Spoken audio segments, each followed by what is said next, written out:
A day before my daughter's wedding, I said, "I can't wait for you to get married tomorrow." My wife chuckled, "What? The wedding happened yesterday." My daughter showed me her phone. There were photos of everyone there. My wife shrugged, "Guess I forgot to tell you." Haha, I left them without a word, but they were the ones who regretted it. I should have known. Looking back now, all the signs were there. Little moments, offhand comments, subtle shifts in behavior that, had I been paying attention, would have told me exactly where I stood in my own family. But I wasn't paying attention. I was too busy being the provider, the dependable one, the fool who thought love and sacrifice were enough to keep a family together. I was wrong. Let me introduce myself. My name is Malcolm. I'm 58 years old, and for the better part of my life, I did what a good husband and father was supposed to do. I worked hard. I built a life for my family. I provided, protected, and made sure they had more than I ever did growing up. I wasn't born into wealth. No silver spoon, no inheritance waiting for me at the end of some trust fund. I worked for everything. I started at a small accounting firm, climbing my way up the corporate ladder while Deborah, my wife, stayed home to raise our daughter, Sophia. It was a role we both agreed on. She wanted to be there for Sophia full time, and I wanted to make sure they never had to worry about money. So I worked hard. Late nights at the office, missed weekends, skipped vacations, all of it to make sure my family had the best. I bought us a comfortable house in Rosewood Heights, a quiet suburban neighborhood where kids rode their bikes down the street and families gathered for Sunday barbecues. I made sure Sophia went to the best private schools, paid for every extracurricular activity she wanted, and when the time came, I wrote the check for her entire college tuition. Debt-free. No loans. Just a father taking care of his daughter. And I never once asked for a thank you. You see, I never needed gratitude. That wasn't why I did it. I did it because they were my family. My wife, my daughter, they were my world. But somewhere along the way, something shifted. Maybe it was subtle at first, small moments I brushed off because surely my own wife and daughter wouldn't take me for granted. Like the way Deborah started making financial decisions without me. Small at first. An expensive piece of furniture here, a last-minute vacation there. Whenever I questioned it, she'd wave me off saying, "You can afford it, Malcolm. Why are you making a big deal?" Or the way Sophia's gratitude became expectation. She never hesitated to ask for money, new clothes, trips with friends, an apartment in the city, but the words "thank you, Dad" became rare, almost non-existent. Then there was the wedding. When Sophia got engaged to Tyler, a corporate attorney from a well-off family, I was thrilled for her. I offered to pay for the wedding despite Tyler's parents insisting they could handle half. "No," I had said, smiling at my daughter, "this is my gift to you. I want you to have the wedding of your dreams." I should have seen it then. The shift in Sophia's expression, the way her eyes flickered toward her mother as if silently confirming something between them. I should have paid attention when Deborah started making all the decisions without asking for my input. The venue, the guest list, the catering, all handled by them. While I signed the checks like some faceless sponsor, I should have noticed the way they never talked about the wedding when I was around, but I didn't. Because why would I? Why would I ever think that my own wife and daughter would exclude me from the very wedding I paid for? I ignored the signs. I told myself it was just pre-wedding stress, that they'd include me when it mattered. I was wrong. A day before what I thought was the wedding, I walked into the kitchen, smiled at Deborah, and said, "I can't wait for the wedding tomorrow." And that's when she laughed. Not a nervous chuckle. Not a guilty giggle. A full-blown amused chuckle, as if I had just told the funniest joke she'd ever heard. "What?" she said, still smiling. "The wedding happened yesterday." That moment, that exact moment, split my life into two parts. Before that moment, I was Malcolm, the devoted husband and father, the provider, the man who did everything for his family. After that moment, I became something else. Because standing there in my own kitchen, staring at my wife's smug expression, I felt something inside me snap. Not in rage, not in heartbreak, but in cold, quiet realization. They had never planned to invite me. This wasn't some scheduling mistake. They had deliberately left me out. I turned to Sophia, waiting for her to correct her mother. She didn't. Instead, she hesitated, then picked up her phone, tapped the screen a few times, and held it up for me to see. There they were. All of them. Deborah, Sophia, Tyler, the in-laws, my siblings, my nieces and nephews, smiling, laughing, celebrating at a wedding I paid for without me. My heart pounded in my chest, but my face remained calm. I looked at my wife, the woman I had spent more than 30 years of my life with, the woman I had built a home for, sacrificed for, loved unconditionally. She shrugged, a casual dismissive shrug, like I was some distant acquaintance they had forgotten to call. "Guess I forgot to tell you." She said it like it was nothing. Like I meant nothing. That was the moment I knew. They didn't just take me for granted. They didn't just see me as the wallet, the provider, the necessary burden in their perfect little lives. They saw me as irrelevant. I set my coffee mug down on the counter, carefully, without a word, without a reaction. Deborah raised an eyebrow waiting for me to explode, to yell, to demand an explanation. Sophia shifted uncomfortably, sensing that I wasn't reacting the way she expected. I didn't give them the satisfaction. I turned around, walked to the hallway, grabbed my coat from the rack, and stepped outside into the cold air. No yelling, no questioning, no begging to be included. Because in that moment, I realized something they had failed to consider. I had spent my whole life taking care of them. But they had never once considered what would happen if I decided to stop. I pulled out my phone, scrolled through my messages. No missed calls, no texts. I wasn't an afterthought. I wasn't a thought at all. I took a deep breath, exhaled slowly, and whispered to myself, let's see how much they laugh when I walk away for good. Because that's exactly what I was about to do. And they were about to regret every second of it. I stood outside my own house, the cold air biting at my skin. But it was nothing compared to the chill that had settled deep inside me. I should have been angry, furious, heartbroken, but I felt none of those things. Instead, I felt empty. It wasn't just the betrayal. It was the realization that I had spent my entire life believing in an illusion. An illusion of love, family, loyalty. I had built my world around them, sacrificed for them, trusted them, only to find out I was never truly part of theirs. They hadn't forgotten me. They had excluded me on purpose. That fact settled in my bones like an unbearable weight, heavier than any exhaustion I had ever felt before. I stared at my phone, my fingers numb from both the cold and the silent rage curling in my gut. No missed calls, no texts, no last-minute explanations, nothing. Not even a fake attempt to cover up what they had done. I exhaled slowly, watching my breath cloud in the winter air, and did something I never thought I'd do. I opened my banking app. For the first time in decades, I looked at my finances not as a provider, not as a husband or father, but as a man who had been used. A man who had been nothing more than an ATM to his own family. There it was, every mortgage payment, every credit card bill, every check sent to Sophia, every monthly deposit into Deborah's personal account, all done by me for them. And they had the audacity to throw a wedding without me? I inhaled sharply, my fingers tightening around my phone as I scrolled through my transactions. The wedding payments. Every single venue deposit, catering expense, floral arrangement, dress fitting, and luxury honeymoon package had been covered by me. And yet, they had looked me in the eye, laughed in my face, and acted like I was irrelevant. I had funded an event I wasn't even considered worthy enough to attend. My mind was running, piecing everything together, and with each realization, something inside me hardened. This wasn't just a moment of forgetfulness. This wasn't accidental. This was calculated. I turned around and walked back toward the house, my steps slow, deliberate. I wasn't sure what I expected to find when I walked back inside. Maybe a sliver of remorse. Maybe even a half-hearted attempt at an apology. But when I stepped through the front door, all I heard was laughter. Deborah's light, careless chuckle. Sophia's amused giggle. I stopped just before entering the dining room, listening. "Dad's going to be fine," Sophia was saying, her voice casual, unconcerned. "He always gets over things." "Exactly," Deborah agreed. "You know how he is. He sulks for a while. Then he moves on. I told you, honey, he wouldn't have fit in at the wedding anyway. It was elegant. You know how stiff he can be." My blood turned to ice.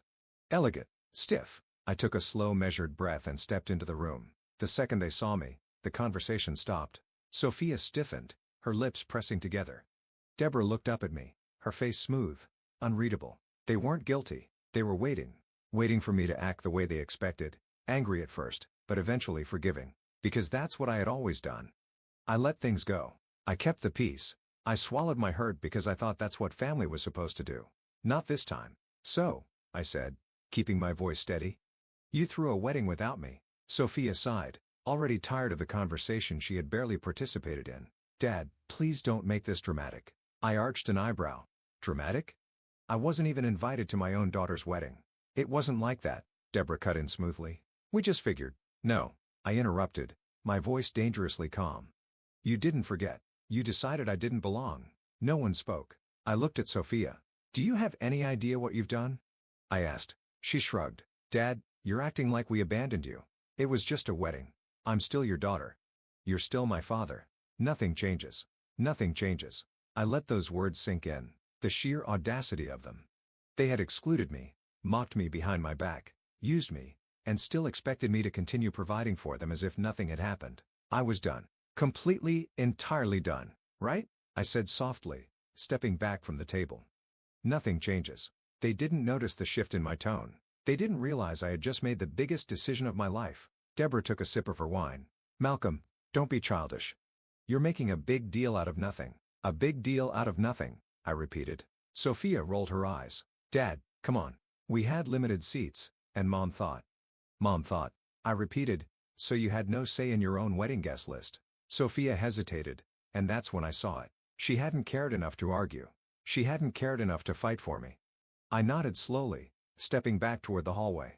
Got it. Deborah raised an eyebrow. Where are you going? I need some air. I said simply. I grabbed my coat again, walked outside, and did what I should have done years ago.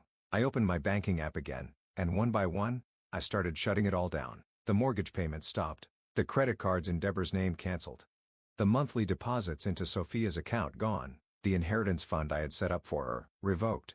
They didn't need me at the wedding. Let's see how well they did without my money either. I stood on the porch, taking in the quiet night, feeling lighter than I had in years.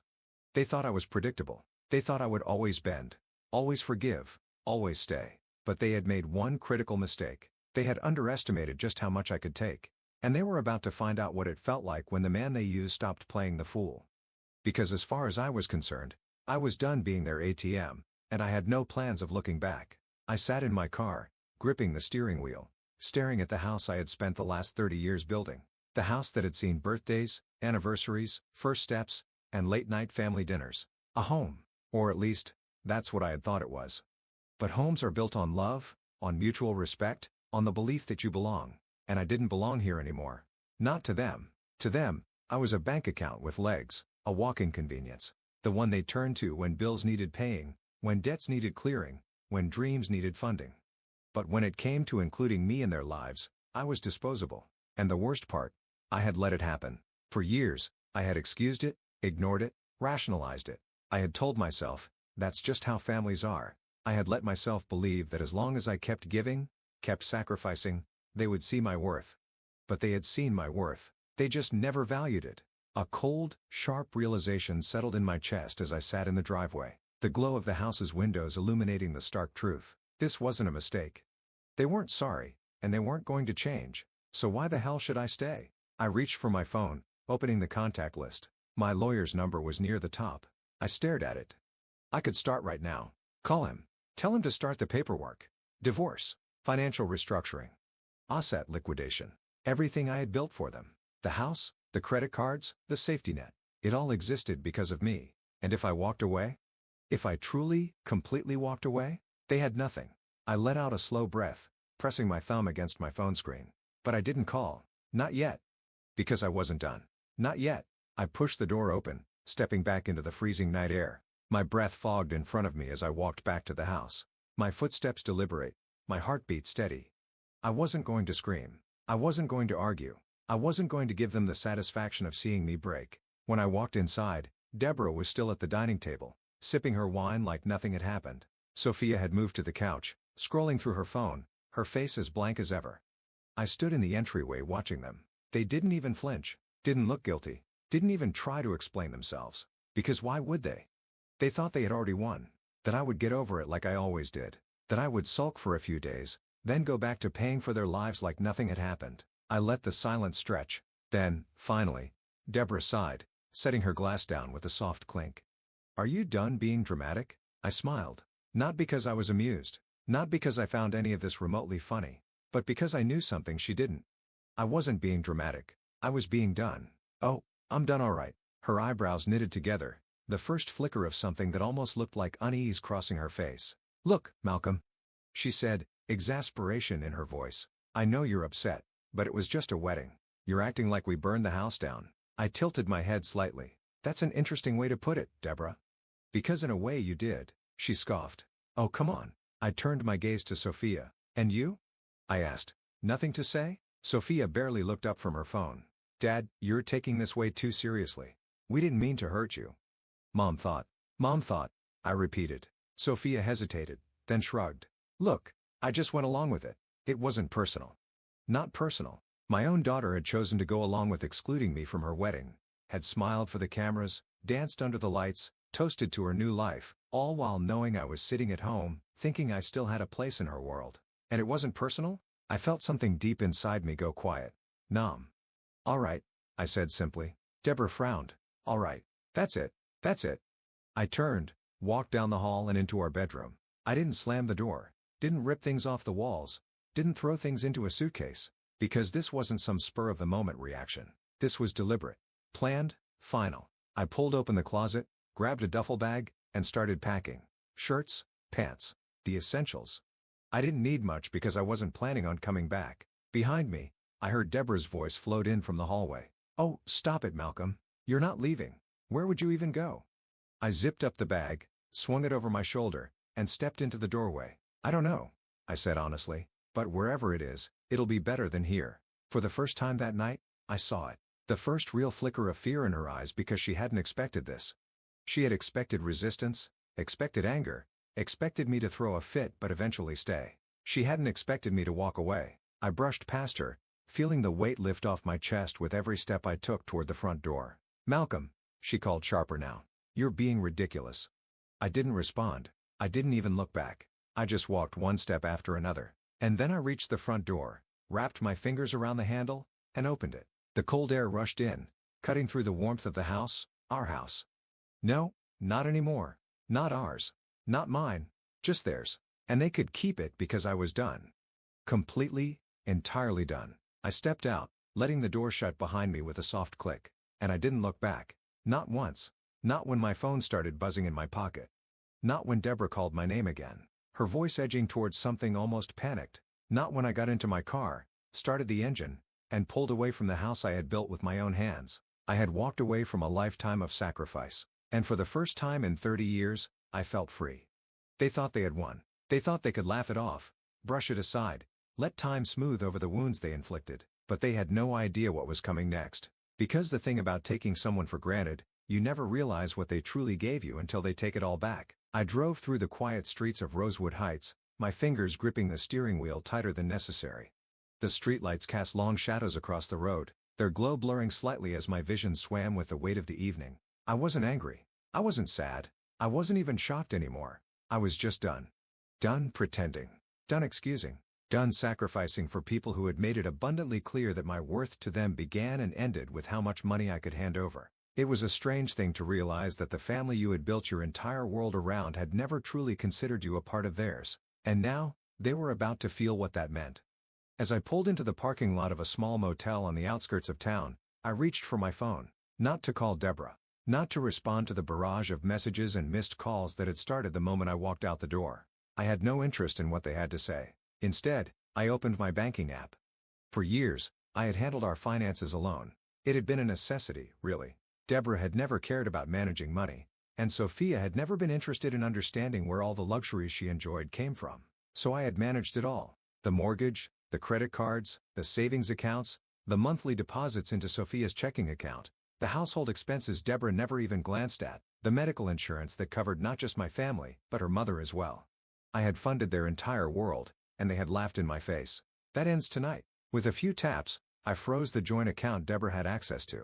Her credit cards? Cancelled. The mortgage auto payments? Stopped. The monthly allowance Sophia received like clockwork? Gone. I moved my personal savings into a new separate account, one with only my name on it. I wasn't a fool. I knew Deborah would see the changes soon. She'd call the bank, try to override the restrictions, throw a fit when she realized that for the first time in her life, she had no control over me. And then she'd panic. And that's what I was waiting for. I set the phone down, leaning back against the cheap motel headboard, staring at the ceiling. For the first time in my life, I felt light. I had spent decades giving. Tonight, for the first time ever, I had taken back, and they were about to realize just how much I had given them. The first signs of desperation. I woke up to 26 missed calls. I let them sit there untouched as I went about my morning. By the time I had showered, grabbed coffee from the lobby, and stepped outside into the crisp morning air, the messages had started rolling in. First, Deborah. Malcolm, what the hell is going on? My card just got declined at the store. Did you forget to pay the mortgage? I just got an email about a late fee. Call me now? Okay, this isn't funny. My accounts are frozen. I can't access anything. Fix this. Then, Sophia. Dad, my card isn't working. Did something happen with the bank? Dad, answer me. Mom's freaking out. Okay, seriously, what's going on? I have bills to pay. Are you mad about the wedding? Come on, Dad. It wasn't personal. You're making a huge deal out of nothing. Oh, there it was. The entitlement, the casual dismissal, the assumption that I would cave. They still didn't get it. They still thought I was playing a game.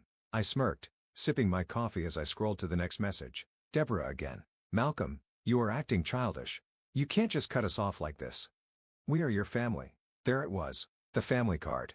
I exhaled slowly, setting the phone down. They weren't worried about me. They weren't calling because they had realized their mistake.